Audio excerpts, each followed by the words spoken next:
Some people make a living and others make a fortune. How come? How come some are able to make a fortune? Uh, I can say with confidence after having read tons and tons of books on the subject. I think for the last 8 years, I've been reading self help books, books of all kinds of people who are expert on the subject. I have heard hundreds of podcasts. I have read the scriptures, especially the Upanishads and the Advaita Vedanta. And I have come to the conclusion that we live in two worlds. And this is not my conclusion. This is what our scriptures tell us. We all, each of us, live in two worlds. One is the outer world and one is the inner world. So your inner world reflects into your outer world. And we're going to talk more about this because you can easily make a fortune for yourself if only you are wealthy from the inside. Hi friends, I'm Suman Chawla, your host, and do subscribe to my channel, Believe and Achieve if you haven't done so already. Press the bell icon and stay with me till the end of this video because we're really going to have a good time, because today I'm going to talk about good living, about making a fortune. Welcome to my channel. So guys, what is making a living? What does the word making a living conjure up in your mind? What are the images that come to mind? So when we talk of making a living, we talk of, getting into a good school, we talk of good grades, we talk of high school, university education, we talk of, grabbing opportunities, we talk of focus, and we talk of all these things. And we talk of success. That's what good living, great living is about, or making a living is about. Now, making a living also means that you are able to fend for yourself, you are able to find food, shelter, and clothing. Isn't this what it means? That is what good living is about. So let's introspect and go into what is good living about. Not only making a living, but making a good life. Let's get into that. So the first thing that you need to do if you want to have a good life, and who doesn't, is to drop the baggage. By dropping the baggage, I mean letting go of the past. Whatever you have churned up inside your mind, whatever grudges you have, whatever you mistakes you've made in the past and which you're holding on to, which are making you feel guilty, because the past is gone forever. It will never ever come back. It's only up to you that you want to get it back and you want to, relive it again and again. Forget about the past. Forget about all the accidents you had, the miseries that you've gone through, the illnesses that you've had, the surgeries. No, you don't have to live them again. And the future is an illusion. So learn to live in the moment and make the most of the moment that you have now. Number 2, don't take things personally. Learn to let go. Because, spirituality tells us that we are not humans living a spiritual life. We are actually spiritual beings having a human experience. Now, this is rather deep, but it is the truth of life. We are spiritual beings. We are not this body and this mind as we think ourselves to be. We keep identifying with our minds and our bodies, and therefore we react to situations, and we just, we just take things very, very personally. So that's the second thing that we need to do. Now, the third thing is choosing less over more. Now, in this age of consumerism, we are overloaded with and bombarded with consumer stuff, advertisements and billboards and the media. Everybody's trying to tell us to buy things. Now, let's stop overbuying stuff. Let's not run after that very expensive car or that very expensive phone. It's really not worth it. Apart from that, let us, stop overspending. Let us stop overeating.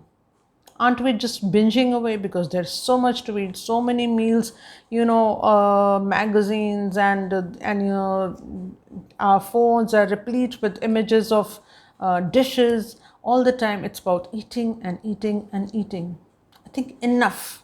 Let's look after our health as well. Let's stop eating so much. We must eat mindfully so that whenever I'm picking up something to eat, I know what I'm doing. Let's not be on autopilot all the time.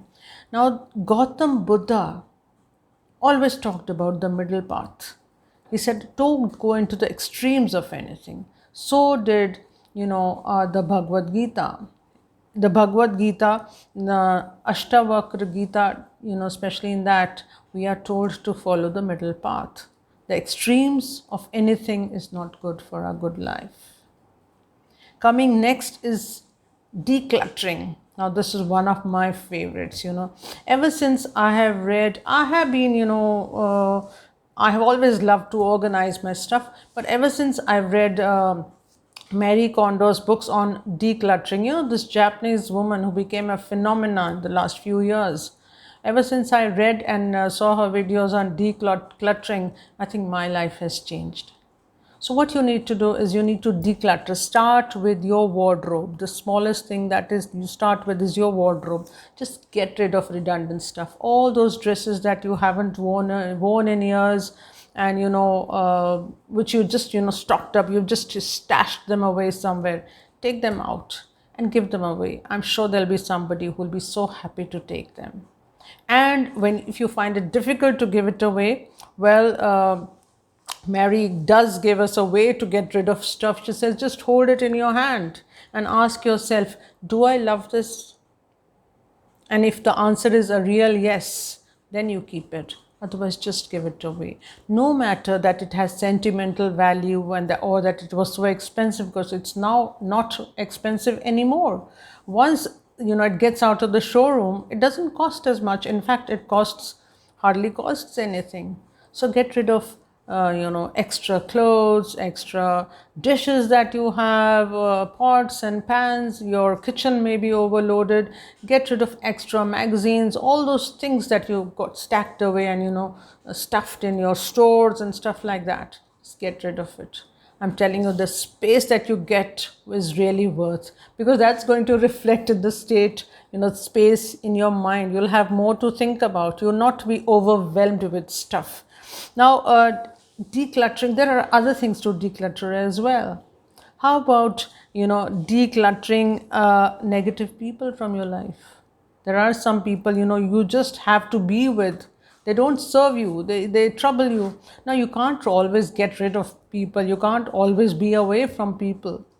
But just imagine sometimes that they just don't exist. Even if they do say things to you, stop reacting as though nobody's saying to you. Don't let it touch your heart. Whatever they say, don't let them affect you. So that is called decluttering negative people. What about decluttering yourself from social media? You don't need to spend so much time. Again, you're on autopilot mode, aren't you? Most people are, I don't know how many times a day they pick up their phones and check their messages, check the FBs and Instas and Twitters and whatnot.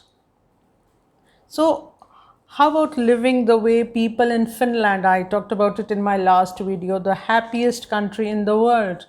The people of Finland, the Finnish people, they prefer to be with nature rather than, on their screens. And when you connect with nature, it's just you and nature. It's a different, fulfilling life that you will be living. Declutter social media. I mean, cut it out. Don't have as much. What about decluttering negative thoughts? That's very, very important. If some thought doesn't serve you, just put it away. Tell it to go away. Or just if you have some problem or something that is troubling you, I'll tell you a very easy and a small trick. Just write down the problem on a piece of paper as well as the solution, and put it in a box or a drawer or somewhere where you won't touch it for the next 2 or 3 days. And try this trick. You might even find a solution. You never know, in the next 3 days or a week or whatever time you've given yourself. That's the way to, declutter negative thoughts from your mind. Now, you will breathe easy. So the next on my list is, love yourself. Learn to love and validate yourself. Don't always live, depending on others. Don't be codependent. You don't have to. Pat yourself sometimes, gift yourself something, give yourself a shopping list, and go shopping, of course not in the lockdown, but when things open up, buy that thing that you've always wanted to, because if you love yourself, you get the best out of yourself. That is very, very important. And the next I have on my mind, of again very, very important, helping. The attitude of helping, the Samaritan attitude of helping and giving to others. This is really going to uplift your life and give you all those positive vibes, because the blessings that you get from across from the other person, they're really worth it. Now, that was about living good living. Now, I would like to add to this, I would also like to add a few things that I read in a book. Now, this book it's called Seven Habits of Highly Effective People. Now, this is a very, very popular book. It's a very old book. I don't know if you've read it. I read it a long time ago, but then I just picked it up again. I found it on a bookshelf one day, just picked it up. And, it touched my heart again. And I thought, why not share it with my subscribers? So millions of people have actually transformed their lives after reading, Stephen Covey's The 7 Habits of Highly Effective People. So today we're going to discuss what he says about living an effective and a very successful life. So the first thing he talks about is being proactive. Now, what's the meaning of being proactive? It basically means, taking responsibility for yourself, for your deeds, for whatever you've done, and stop playing the blame game. It also means, it's like being committed to yourself. It's like self-discipline. It's like, this is for your personal growth. If there are some habits, your habits, and especially your weaknesses, try to overcome them. That is being proactive rather than being passive. Now, the second, for this, of course, he also suggests you take up a challenge for yourself.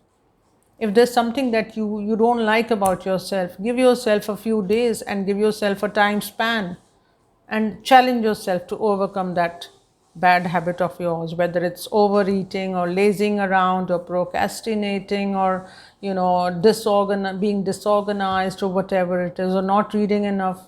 Could be anything. Or again spending too much time on the social media. The next thing he talks about is beginning with the end in mind. Now, what end is he talking about? He's talking about the end of life, the day you have to go from this world. He says, keep that in mind, visualize that day, and ask yourself that on that day, what difference will I have made to the people in the world or to the people I love? What will they say about me? Will they have a good opinion about me? What did I want to be? What did I want to achieve? Have I achieved it? And very, very important, what did I want to contribute to this world? So will keeping the end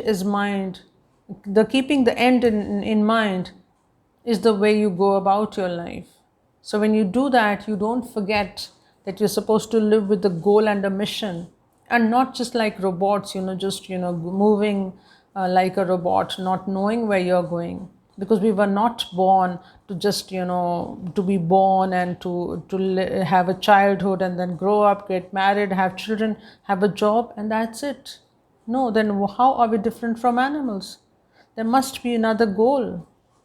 So that's what you have to look for. What is your goal? What is your vision?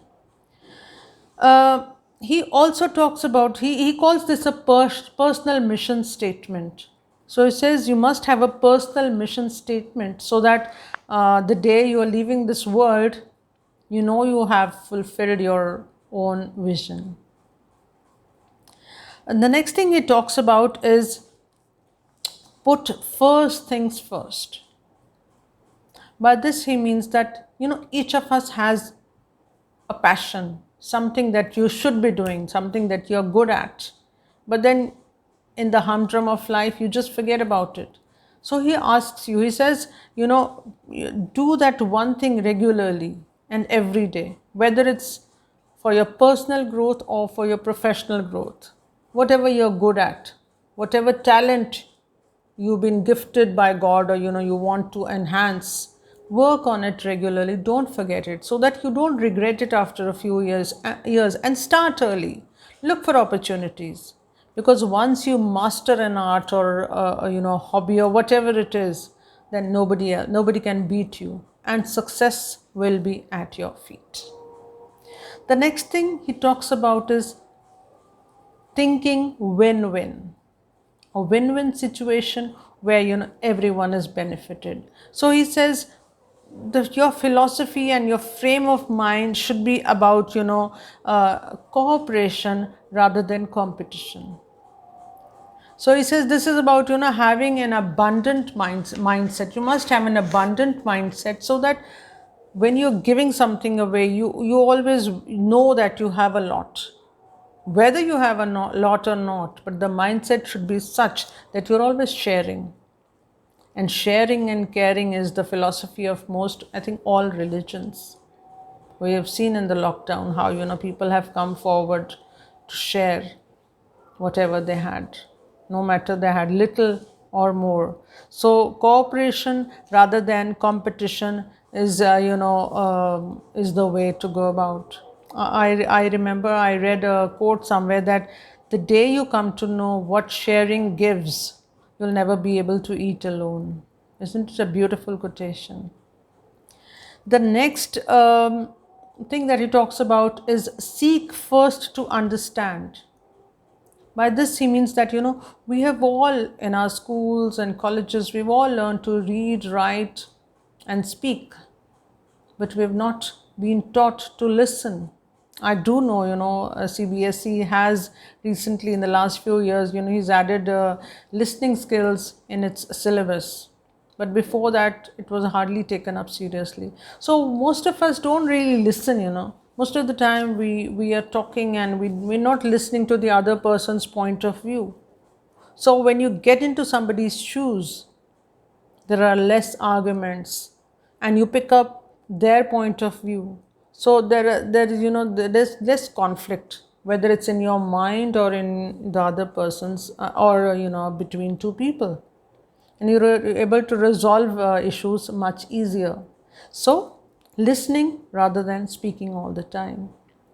The next thing he talks about is synergize. It comes from the word synergy. That means teamwork. Don't just walk alone, take people along. Learn to live with a team, and learn teamwork, or the team spirit as they call it, so that wherever you are an asset rather than a liability to the people around you. Keep that smile, that infectious smile of yours up, so that you're always the one who is giving. Number 7, which he has elaborated a lot on, is sharpen your saw. Sharpen your saw. The woodcutter will sharpen his saw before he goes into the woods. I remember this very simple story. I've said it in some of my videos as well. These two woodcutters, they started going to the jungle, and they were both cutting trees. And the first one always managed to collect more wood than the second one, although they went at the same time, had the same saws, and spent the same amount of time on the trees. And this happened the first day, the second day, and this went on and on for quite a few days. And after a few days, the second woodcutter asked the first woodcutter that, I've done everything that you do, but how come you always have more wood than I? And of course, you know the answer. He says, I sharpen my saw every day before I go to the woods. So how can you sharpen your saw? Well, Covey gives us 4 dimensions. The first one, he says, uplift yourself physically. Physically, be fit. And for that, you need to exercise, you need to have a nutritional diet, and you need to manage your stress, you need to manage your emotions, get a control over your emotions. Apart from that, Covey talks about doing social service. That means when you serve others, when you're good to others, then you get those good vibes, and your soul is happy, and you are happy. So you're always sharing and you're caring. The third thing he talks about is enhance your self and develop yourself spiritually. For that, you need to get to your true self. And again, my favorite, meditation. Connect with your soul, connect with yourself, and find your true identity. And fourth, of course, but not the least, the last one, he talks about enhancing your mental capabilities. For this, he talks about reading, writing, planning, and visualizing. Now, this visualizing is very, very important, because self-help books and self-help authors all across have told us, have always told us, that if you want to see a solution, learn to visualize it rather than worry about it, whether it's the night before or 2 days prior or a week prior. Whatever you want to achieve, see that you can visualize it, so that you actually see your results there in front of you. I know of many speakers who are so confident on the stage, because before they walk onto the stage, they have heard the people clapping in their minds. They've heard it 100 times. They've seen the faces, the gleaming faces of the audience, and they know that they'll be applauded because they've done it so many times. I know of golfers who know that the ball will hit the hole, because they've hit it in their minds so many times and they've seen it going into the ball. I've talked about it in my previous videos as well. All right. Now, that was the habits of some of the happy people, or the good people, or the fortunate people. Now back to the same question that I started with. Why are some people able to make a fortune while others are not? Well, friends, your inner world is reflected in your outer world. What you are inside, your thoughts, your sentiments, your emotions, what you're inside is reflected on the outside. Now, I read this book by Mariana Williamson, The Age of Miracles. In this, Mariana reminds us of a few things. She says, the outer kingdom is not our real home. How beautiful. The inner kingdom is everything. Until we retrieve it, our outer kingdom will be a land of suffering for everyone. I'll read it to you again. The outer kingdom is not our real home. The inner kingdom is everything. And until we retrieve it, our outer kingdom will be a land of suffering for everyone. I was so impressed. You have to experience these things, to let them work for you.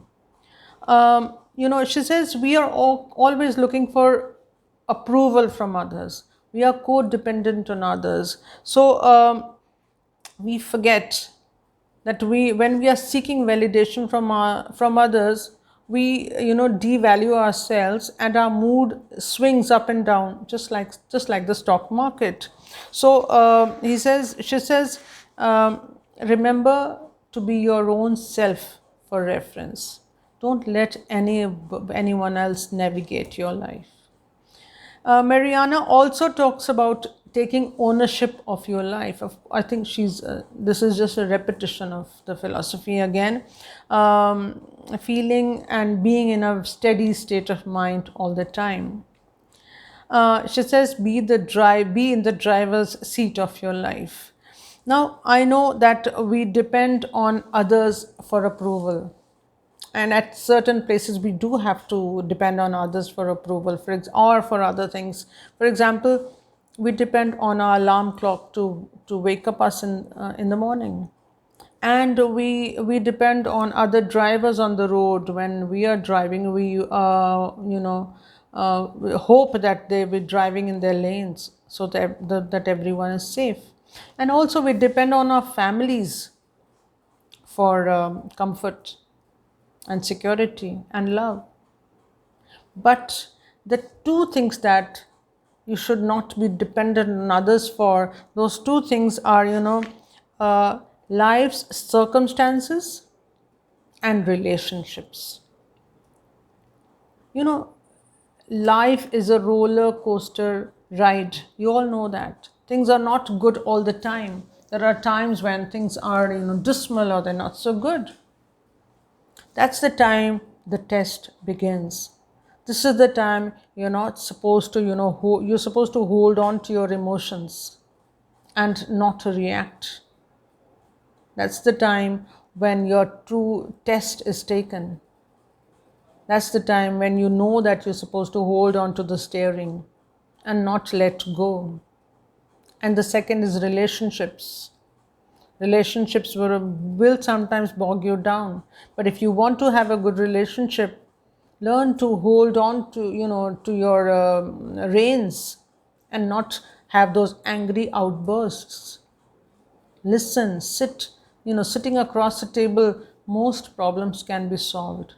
But we don't reach that level because we've made our judgments and decisions even before that. Now which let's see a way of living inside out. I hope you've heard of this statement, living inside out. It's not really a statement, it's a spiritual philosophy. Living inside out means, you know, taking your decisions not with your logical mind, but with your spiritual self. Let's see what are the pointers here. The first very important pointer that I think many religions talk about, which Lord Buddha talks about, with which a lot of gurus have talked about, our saints have talked about, is living in mindfulness, living mindfully. Now, living mindfully, that means you know what you're doing. You don't just you're sitting here, but you're thinking of something else. For example, when your first coffee or tea in the morning, how do you have it? You just keep on sipping it with one hand and the other hand is on the phone. Rather than that, how about smelling the coffee or the tea, and feeling the handle, feeling the heat, feeling it touching your lips, absolutely enjoying it to the fullest. That is living mindfully, living in the present, letting go of the past, letting go of the future, and living in the present. But we are always on autopilot mode. As we said, checking our phones, overeating all the time, and those outbursts of anger. This is not mindful living. Learn to live mindfully. See what you're doing. Pause a bit and then move on. Number two, I would say learning to interpret things favorably.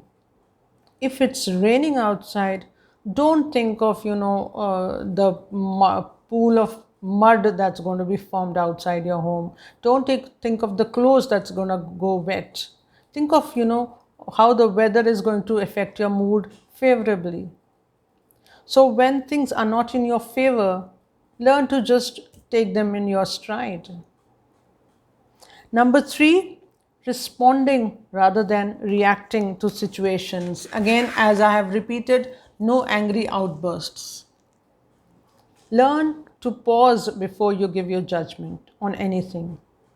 Learn to respond rather than react. So if you just pause a bit before giving your answer or replying or giving back, that's responding rather than reacting.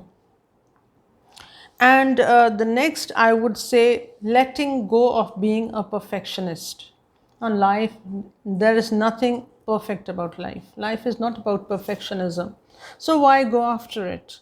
A lot of people, lose a lot of time in perfection. I'm not saying that you should not be good at your stuff. Do things as well as you can, but don't overdo it. Don't try to be a perfectionist for everything. Now, seek serenity. Try to be serene and calm. See that your reactions are calm. See that you're not screaming and shouting. Serenity gives you a calming effect, and it can really, give you a morale boost. Last but not the least, don't wait for joy. Access it. It's yours because you are basically a happy soul.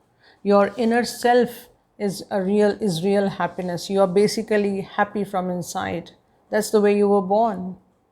And you have, taken up layers and layers and layers of negativity on yourself. Our conditioning is so strong. Ever since childhood, we've been told certain things that we just hold on to. Until we let go of this conditioning, we cannot really access that joy.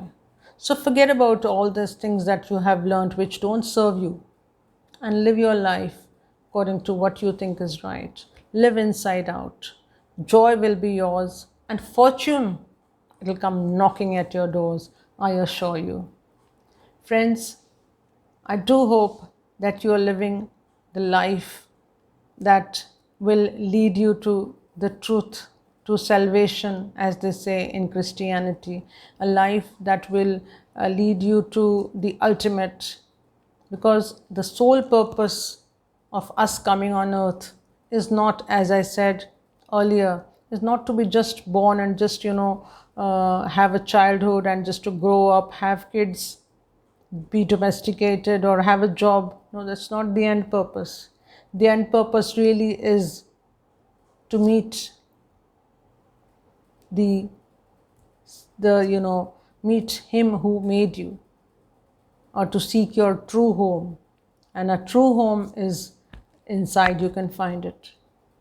We are, as I said earlier, we are spiritual beings with a human experience. Let's learn to not identify with our bodies and our minds.